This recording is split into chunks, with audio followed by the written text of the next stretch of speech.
কেরানীগঞ্জের gas lighter কারখানায় ভয়াবহ অগ্নিকাণ্ডের ঘটনায় দায়ের হওয়া মামলায় অন্যতম আসামি বিএনপি নেতা ইমানুল্লাহ মাস্তানকে আদালতে পাঠানো হয়েছে।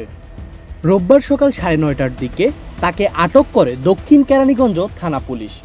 পরে বিকেলে ঢাকার চিফ জুডিশিয়াল কোর্টে হাজির করা হলে আদালত তাকে কারাগারে পাঠানোর নির্দেশ দেয়।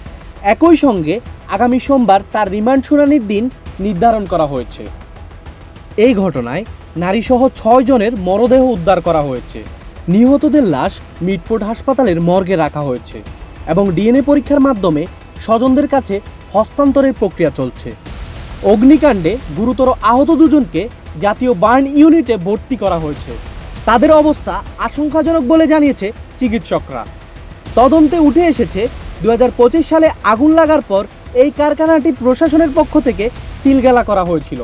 তবে চলতি বছরের জানুয়ারিতে অর্থের বিনিময়ে সেটি পুনরায় চালু করা হয়। এই অভিযোগের ভিত্তিতেই ইমানুল্লাহ মাস্তানকে গ্রেপ্তার করা হয়েছে।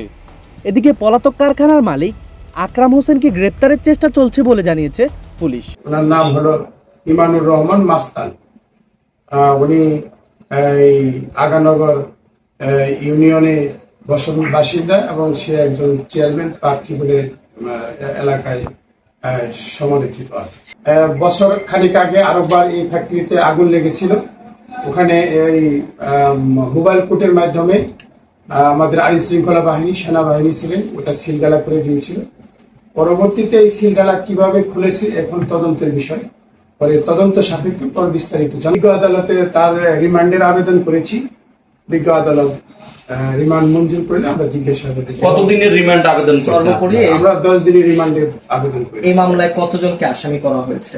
সর্বমোট আমরা এখানে এই অ্যাকুইস্ট করছি বাই নেমে 3 জন, আর অজ্ঞাতনামা আছে আকরামুল্লাহ আকরাম হোসেন, তার ছেলে হলো আহনাফ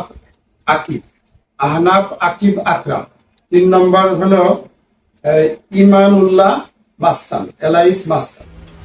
ঘটনায় 5 সদস্যের একটি তদন্ত কমিটি গঠন করা হয়েছে, যাদের আগামী 5 কর্মদিবসের মধ্যে প্রতিবেদন জমা দেওয়ার কথা রয়েছে। নিহতদের পরিবারকে 2 লাখ টাকা করে ক্ষতিপূরণ দেওয়ার ঘোষণা দিয়েছে সরকার। পুলিশ জানিয়েছে এই ঘটনায় ইতিমধ্যে একটি মামলা দায়ের করা হয়েছে এবং তদন্ত প্রক্রিয়া অব্যাহত রয়েছে।